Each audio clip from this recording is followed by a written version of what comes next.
Ladies and gentlemen, appreciate everybody for joining us back for what I believe now is episode 60 of Tate's Take. We like to call it the best, the most entertaining, the most informational, and the most educational basketball content on the planet in the form of a podcast. Remember to go and follow along on all social media platforms at Tate's Take Hoops, TATESTAKEHOOPS, hashtag where basketball lives. As you know, you can see it down there at the bottom on the ticker. Feel free to comment below if you have any questions, any opinions, and things of that nature. Going to be talking a little bit about some upcoming, some upcoming prospects that I know that Matt has tweeted about a little bit. Looking forward to seeing them in the coming weeks that are on the high school level, getting ready for the collegiate level, and even in addition to maybe some names that might get called in June's NBA draft, and a little bit of some March Madness stuff as well. So without further ado, I want to get ready to bring him in here because I've been long anticipating this particular guest as I do all of mine. So without further ado, let's get ready to bring my dude in from the green room now. Perfect. There we go. In the locker room now, Matt Babcock, NBA draft agent, I should say analyst, NBA draft analyst from basketballnews.com. A little slip up there. Make sure you follow him on Twitter at Matt Babcock, at Matt Babcock 11. Kind of a tongue twister. How you doing, Matt? Hey, I'm doing well. How are you? Oh man, I'm outstanding. Thanks for asking. I want to get this out of the way first because there's quite a few of the different talent that we have that we're going to be looking forward to hearing their names when June's NBA draft comes around. And this is the first question I want to propose. I know you've had an opportunity to see him quite a bit. Cade Cunningham, obviously the stud freshman out of Oklahoma State. Can anybody challenge this guy for maybe number one at this point? I know there's a couple names, some of them still playing in March Madness, and I want to find out exactly how special he is. Because I personally see really, really good. I'm not quite sure if I see special. What says you? I really like Cade. I mean, I've been watching him since high school. I mean, I've seen him, at least a handful of times in person, and he's got a lot of things to love. I mean, he's got great size, versatility, great floor presence, and just demeanor about him. Very mature for a freshman in college. I mean, I feel like you're watching a veteran a lot of the time. And we do currently have him as the number one guy on our big board. I think the top five guys in this year's draft that are likely to be in this year's draft. I think right now it's Mobley after Cade, and then Jalen Green, Kuminga, and Suggs. Not necessarily in that order, but I think that grouping is all relatively close. And I would be willing to listen to an argument for any of the five. The guy for me that's sort of knocking on the door with Cade is Evan Mobley from USC. I think the kid's special. I mean, 7 foot, skilled, runs like a deer. He's got major upside. Yeah, I was gonna say that. Are you feeling the Chris Bosh comparisons as much as everybody else, or is there anybody else outside of maybe like a Bosh? Like I see some Bosh, but I also see maybe a little bit of this person or sprinkled in with a little bit of that person at all. Yeah, I mean, we brought up the Bosch. I think Evan's very unique, and so he's a hard one to compare. Especially like making like a hard comparison, say, hey, this guy's just like this player. I think he's got a little bit, from a few different guys. I mean, Anthony Davis has been thrown around, LaMarcus Aldridge. I can see a little bit of all that. I don't think he's exactly like really any player I've ever seen. He's just, like I said, he's so unique for how long he is, because I think he's at least 7 feet. He's like a long 7 feet. So fluid. I think he's going to be able to shoot threes. I mean, really good passer. One of the best shot blockers I've ever seen. And so, I mean, the kid is very special. Let me ask you about this because while we're talking a little bit about comparisons, and we don't necessarily have to make one for every single player. I feel like sometimes we tend to overdo it that way sometimes. But of the other ones that you've mentioned, when it comes to Suggs, when it comes to Kuminga, when it comes to Cade, and even Green. Do you have comparisons or similarities? This guy plays just like this guy, but just some similarities to other guys. Do you have any other comparisons for those other guys? Suggs. A couple guys that come to mind with him. Darren Williams for sure. I mean, Suggs. He's so assertive and comes at you just like Darren Williams was. Just hard to guard. Some people brought up Jason Kidd. I don't think he's nearly the playmaker Jason Kidd was. Not saying that Suggs is bad. I mean, that's definitely a clear-cut strength of his. Jason Kidd was elite. You know what I mean? So that's no discredit to Jalen. Jalen Green, who we talked about, little Zach LaVine in him. He's so athletic, shot maker with deep range. Just sort of has the knack to put the ball in the hole. I mean, I don't think that's a perfect comparison, but I like using comparisons just to kind of like get an idea, for discussion purposes of style of play. It doesn't necessarily need to be exact. I think some people get a little too dramatic about these comparisons. You throw a name out there, and I've had people get mad at me about it. It's like, hey, just chill out, man. It's just I'm just throwing it out there for just a little taste, So I think Cade Cunningham. We've talked about Luka Doncic a little bit. I don't necessarily think he's going to be as good as Luka. Where the comparison comes from is that they're big and they're versatile. They do a little bit of everything, and so you kind of use Cade in a number of different situations, and just like Luka, he's not nearly the shot maker or shooter Luka is, but 6'7", 6'8", play the 1, 2, 3, even small ball 4 if you wanted to in certain spots. Who am I missing here? Kuminga. Maybe a little bit bigger, Jaylen Brown, physical profile like a Sekou Doumbouya. Again, not perfect comparisons, but I could see a little bit in him in these guys. I'll say this much, I always have to preface it sometimes. I feel like when I'm talking to people, I'm like, the similarities only. Right. I'm not saying this guy's career is going to be like this guy, or this guy is going to be as good as this guy over here. When it's all said and done, based on who we expect could be potentially entering the draft and so forth, just as broad as this possibly can be, because there's so many pieces to the puzzle that still have to be put together before we find out exactly what the draft will be. What kind of draft do you think this will be? Because I remember, I think it was a year ago, I was like, oh, this is a terrible draft. It makes me want to vomit. And then there was the 2018 draft where it was like, this is going to be a really good draft with Trey and Luka and all these different guys, Bagley and so forth. Where do you think this particular draft measures up with some of the ones that we've seen in the past? I think it's a good draft. I mean, I don't think it's out of this world great, but I do think it's good. That top 5, I think all of those guys have the potential to be a top player on an NBA team, which is if you've got 5 guys like that with that sort of upside, that's pretty good. I think with most of these guys being freshmen, it's hard to really pinpoint exactly how they're going to develop. And so, I mean, some of these guys, all of these guys could be all-stars, or they could be rotational players. It's somewhat of a shot in the dark to a certain extent when you're evaluating players that are 18 years old. In the locker room right now, Matt Babcock, NBA Draft Analyst. I got it right this time, from basketballnews.com. I want to ask you this, because as we get closer, obviously, to this weekend and get a chance to see some of the teams that are going to be taking the floor, it's no secret you've got 4 of the 5 teams that the Pac-12 put in to the tournament still existing, that being Oregon, USC, Oregon State, and I'm missing UCLA, right? UCLA, yep. That is. With that being said, do you think that they were kind of, everybody's been talking about the Big Ten has been down in terms of, they got 9 teams in and so forth, maybe kind of overvalued them. Now we're talking about the Pac-12. First of all, let me ask you this before we get into them being overlooked or underevaluated. Which was a bigger surprise to you, the Big Ten and how many they have still surviving at this point, or the Pac-12 and how many they still have surviving at this point? It's a tough question. I'm surprised by both, so it's to compare the two. I don't know which one surprises me more, but definitely are both surprises. I'm a Pac-12 guy. I went to Arizona, so I'm definitely happy about the Pac-12 succeeding. So in terms of, and I'm glad that you mentioned that. You mentioned about being a guy from the Pac-12. What is your take on what the future of Arizona looks like at this point? I mean, we don't have to really go down the long list of allegations and this and that, but it's something that does have to be mentioned, and a question that has to be asked. What better person than from a person who played at Arizona? What is your overall take on that? And when do you anticipate us getting back to the Arizona that we usually could come to expect before all of these things start taking place?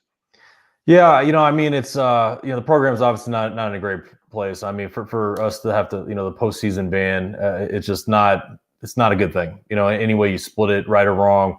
I think I could speak for all Arizona Wildcats that this was disappointing this year. I do like some of the players they have in place.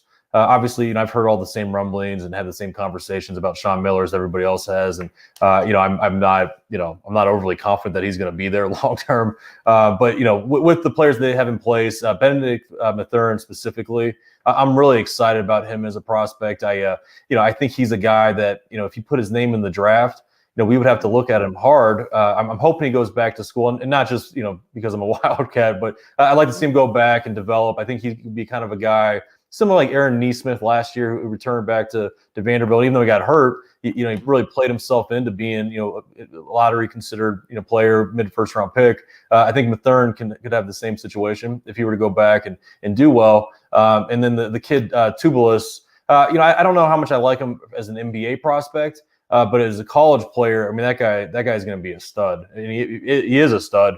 One player that I watched recently on the high school level, Tate Washington, who's from Phoenix, at AZ Compass Prep. Arizona's in the mix, and so selfishly, being an Arizona guy, I'd like to see Tate in red and blue. Yeah, I was gonna say, I feel like every time I'm scrolling through or just checking, I'm like, Ty is like everywhere now. Like you can't really go through too much without seeing something about Ty, who I believe is a decommit. And I feel like, if that's correct. Yeah, he was committed to Creighton, but and recently just decommitted. I watched him at Flying to the Hoop in Dayton, Ohio. Really good event. We're going to see Imani Bates, top player in the class of 2022, and AZ Compass Prep just kicked their butt. And Ty was a big part of that. And I'd seen him once before at an All-American event, Pango's All-American event, and he was good. He didn't blow me away.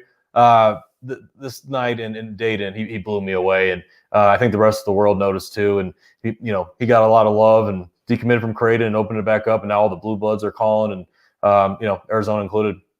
I want to say this as quickly as I possibly can. Probably not a shocker by looking at the backdrop. I'm from Lansing, so definitely a ton of people in here that are from that East Lansing, right up in that region that's watching. You had an opportunity in person to see this game of Ty and Imani. Do you think that Imani is? Do you think that he will continue that commitment for Michigan State? I think there's been some rumblings about maybe considering G League or maybe something else. I'm not sure where things will fall in terms of the NIL amongst other things. What was your take and your takeaway on that? And do you think that we'll ever see him in a Spartan uniform? Yeah, I mean, first of all, with Imani, he did not play well against AZ Compass Prep in that event. The night before, though, he was terrific. I mean, he is just such a phenomenal talent. I mean, he needs to continue to improve, get stronger. His body language isn't the greatest at times, but I mean, just one of the best naturally talented kids at that age group I've ever seen, really. And and as far as his commitment to Michigan State, I don't have any insider information on that, but there have been whispers, that I've heard at games and, in basketball circles that, no one's really expecting him to end up in a Spartan uniform. And, and just nowadays with there being so many alternate options for guys to kind of start their pro path earlier and kind of capitalize on it, a kid at this level, I would expect that he'll at least, take a look at it. I think it's this upcoming weekend, or is it the following? I can't remember. I think I saw you tweeting it. Kennedy Chandler, I feel like is his name, Yep. that you're going to have a chance to see in person. I think he's a commit to Tennessee and is out of Sunrise Christian, I feel like. Yeah, Sunrise Christian. He's from Memphis, Tennessee. So I'm going to Geico Nationals in Fort Myers, Florida. And I did a tweet with Kennedy. I know Kennedy and his dad, and I've watched him before, and he's a really good player. But I mean, he's really just one of this event has so many top players, and I mean, I think I've got a list of like 25 guys that I'm probably going to do reports on, and it's just events like this is how I really get ahead. My primary focus is the NBA draft, but this last year with the pandemic, losing so many opportunities to see some grassroots stuff, it really proved to me how important it is for me to get to know these guys, at least become somewhat aware of them when they're 16, 17, and 18. Because if I'm just waiting, for their freshman year, especially now with all these alternate options, I don't trust that I'm going to get the right amount of sample size to evaluate them properly. So anyway, I'm getting out there and getting ahead. We're trying to, at least. That's a good point and a good way of looking at it. Now, this news just broke, and before it happened, I think me and you were kind of texting back and forth a little bit, and you had the opportunity to go and learn under Coach Kruger a little bit, and obviously attending high school, being a teammate with his son.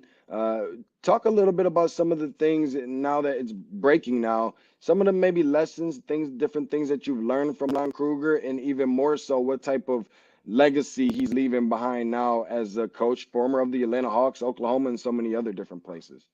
Yeah, first of all, I'll tell you a little bit about sort of the backstory there. So I was living in Milwaukee, Wisconsin. My dad's worked for the Milwaukee Bucks for a long time, and I wasn't in a great situation with my high school coach, and decided to leave the team. And my uncle Pete was the general manager of the Atlanta Hawks, and offered me to come, move there and live with him for my senior year, and had an opportunity to play with Kevin Kruger at Walton High School in Marietta, Georgia. And I did that, and we had a terrific year. And obviously, I became really close with Kevin and Lon. Lon was the head coach of the Hawks. And actually, funny story is, my uncle had hired Lon after a referral by my dad. So my dad and Lon had known each other for a really long time. But it was really just a great year. Kevin and I, had a really good year. We were the backcourt. We shot probably 15 threes a game, and just had a lot of fun. And it was funny, in the off season or when we had days off, Lon would work us out. And so, I had an opportunity of getting, individual training by a coach of his caliber, which is just incredible. And I would say there's not one specific lesson that's jumping out, but it was more of just his whole approach as a coach that stuck with me. Because growing up in basketball, I've kind of seen a lot of different styles, and Lon's style was all positivity. He was just very supportive of his players, pat you on the butt. Just a great energy, and that's something I've tried to apply to my life as far as how to lead people. And positivity, I think, is something that is contagious, and it's something that I believe in.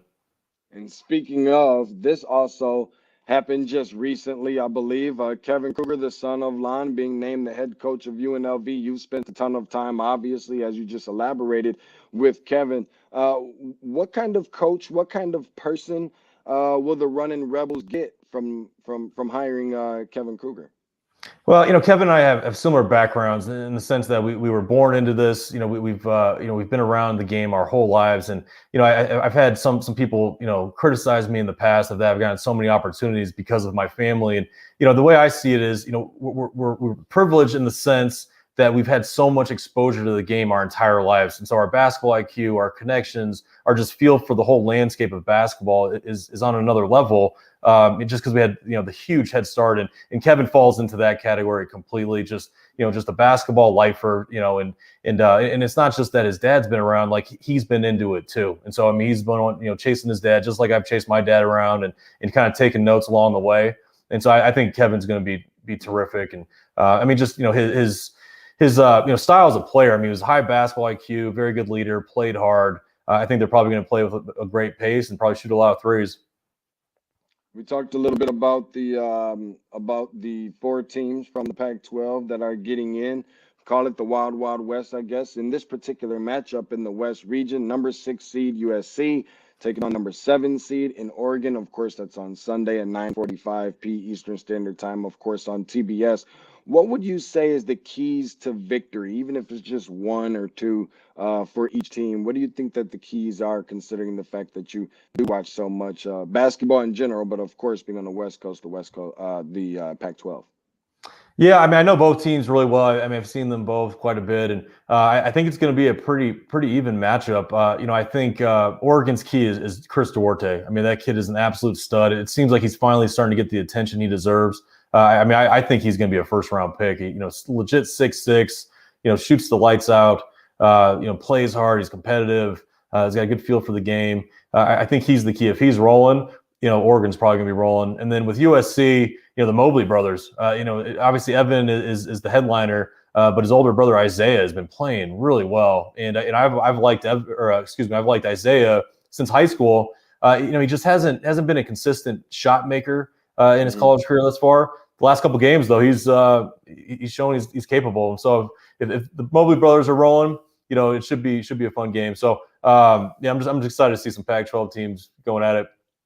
One of our consistent and more persistent viewers here on the show, Matt Mowers and Matt Babcock, is good money and enjoying this without question. So we do appreciate Matthew and of course my dude Jansen for checking in on the program as well. So if I can, Matt, I want to keep you for probably about, I don't know, let's just say about 120 more seconds, if that's okay. I want to invite you in to something that we call quick release. So it is essentially kind of like rapid fire, if you will, something similar to that. Just something to have a little bit of fun with, ask you a couple questions on our way out to conclude the show. So here's the first one. If anybody in this particular NCAA tournament will be something similar to like a Patrick O'Brien from Bradley a few years ago. Nobody knew who he was beforehand, ended up going on a long run in the tournament, and then ended up making a case for himself to be a lottery pick and or first round. Is there anybody that you see in this particular Sweet 16 that has similar capabilities? Yeah, I think I already brought him up. Chris Duarte. He's the guy, I've been behind him all year, and I think, my vantage point, I live in Denver, Colorado, so I'm in Pac-12 territory. I think I got ahead on him pretty well. Some people are starting to take notice. If he keeps playing the way he's been playing, I think he's on the up and up. Let's go with this one right here. So if we play a little fill in the blank, nobody's talking nearly enough about this team. It might surprise everyone else, but it would not surprise me if they made a run to the Final Four or won a national championship. Obviously, that's going to be something hard to do because Gonzaga's still in it. Who would that team be? Fill in the blank for me. Yeah, I honestly, I don't have a good answer here. This year when I did the bracket to start, I went pretty conservative and I had 3 number ones, and the fourth being Tennessee, which obviously didn't work out well for me, but I still got 3 in there. And so, yeah, if anybody's betting against Gonzaga, I don't know about their basketball knowledge. We hear so many things about Gonzaga, and they're all positive and very optimistic. I don't hear nearly enough about, I don't like to call them weaknesses, but concerns. Whether you see any there or not, what type of team or what type of style do you think that it will take in order to knock off the Zags? An NBA team, maybe. They got a little bit of everything. Jalen Suggs is the floor general, and he is just terrific. Kispert's turned himself into, really probably one of the best college shooters ever. And I think Drew Timme, that guy he's a little bit of a throwback, but I feel like I'm watching Kevin McHale out there. That guy is just a bucket. I think there's.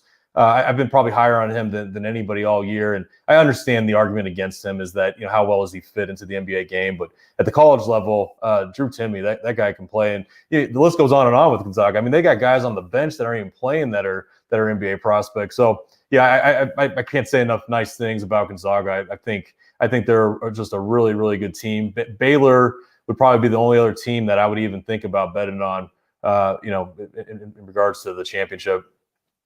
I'm trying to see if I can pull off the handlebar mustache like Drew Timme.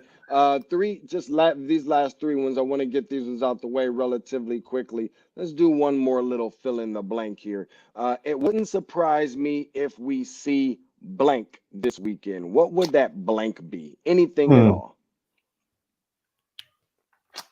I don't know. I honestly, I feel really confident about these top teams. So I'm not expecting any huge upset. And obviously, it's March Madness, so it's kind of like that's where guys like me, everybody, leans on me to make these picks for March Madness. And it's like they call it March Madness for a reason, and I'm probably going to lose my bracket. No, for sure. Let's go with this one. Is there an underrated Sweet 16 matchup that maybe everybody's like, everybody's looking at this one? I might decide to peek over here at this one a little bit. Nobody's going to be looking at this one, but this one's a little bit more on the more underrated side. Well, I mean, I've kind of been a broken record here of pumping up these 3 number ones that are still there. Their matchups are tough, though. I mean, I think one specific matchup with 2 players, Marcus Zagorowski at Creighton against Jalen Suggs. I'm really interested to watch that. Zagorowski is a dang good player, really tough, shoots it, knows how to play. Kind of reminds me a little bit of one of my favorites from the draft last year, is Malachi Flynn. I don't know if he's quite as good as Malachi Flynn, but they got the same kind of style. Who else? Villanova, Baylor.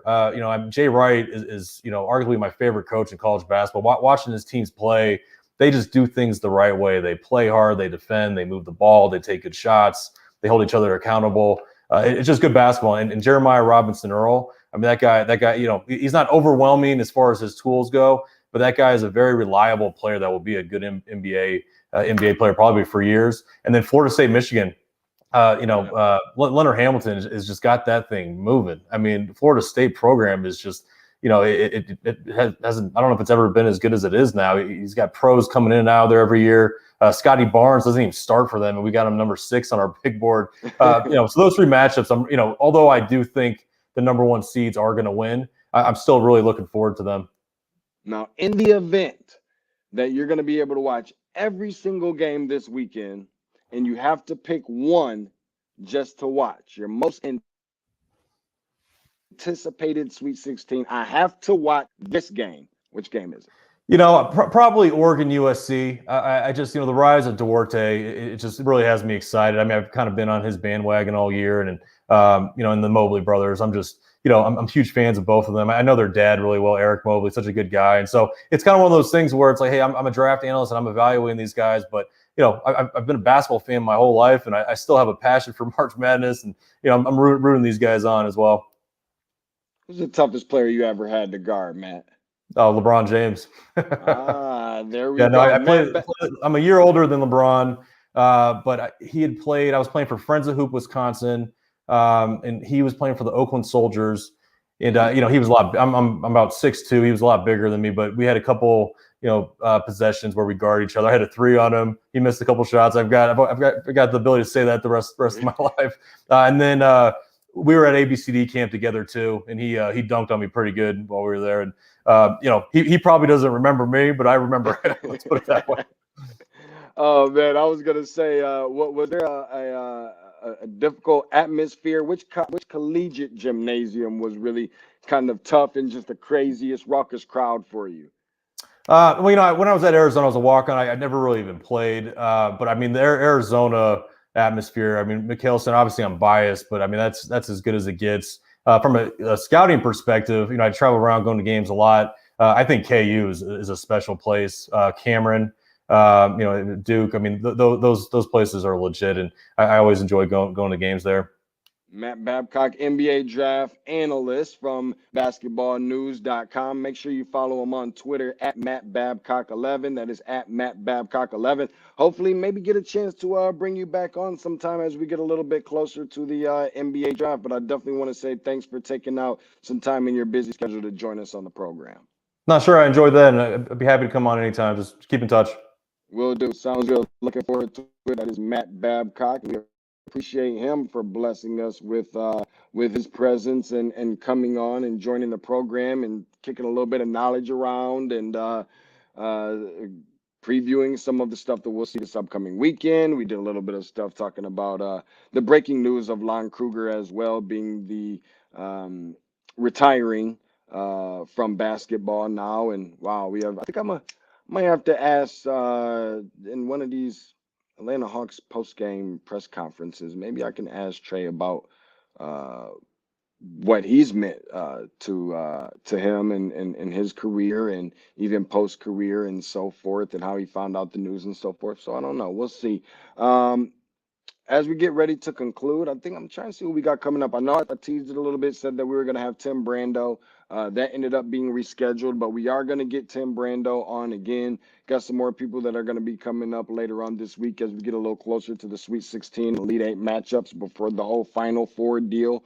So make sure that, you don't have to wait for, to be scrolling through and say, oh, Deshaun's on. Let me see what he's talking about. If you love the program, feel free to share it along with a friend. You're always more than welcome to do that. Let them know to go and subscribe. Don't save it for the local barbershop. Don't save it for the local sports bar. You know that we talk it here on my program, the best, the most entertaining, the most educational, and the most informational basketball content on the planet in the form of a podcast. As you know, it's where basketball lives. So go and subscribe. You know I have to tell you guys to make sure you tell your friends. Make sure you tell your enemies. Make sure you tell your mama. Make sure you tell your grandmama. And make sure that you tell your baby mama where they can go and subscribe anywhere that you find your favorite podcast. And you can always feel free to leave us up to a 5-star rating as well. And or feel free to just kind of drop us a note there on a review and let us know how you're enjoying the podcast, because we always try to upgrade it as much as we possibly can and try to improve it according to those that are watching and listening. So at Tate's Take Hoops, TATES, where basketball lives. Again, thanks to Matt Babcock for joining us, also for Jansen Harris that chimed in, Matthew Maurer, and any and everybody who's already subscribed, currently listening, will listen later, and or will subscribe later, and just passing the word along. So appreciate it, and we'll be seeing you guys on episode 71. That'll be coming up next. Thanks so much.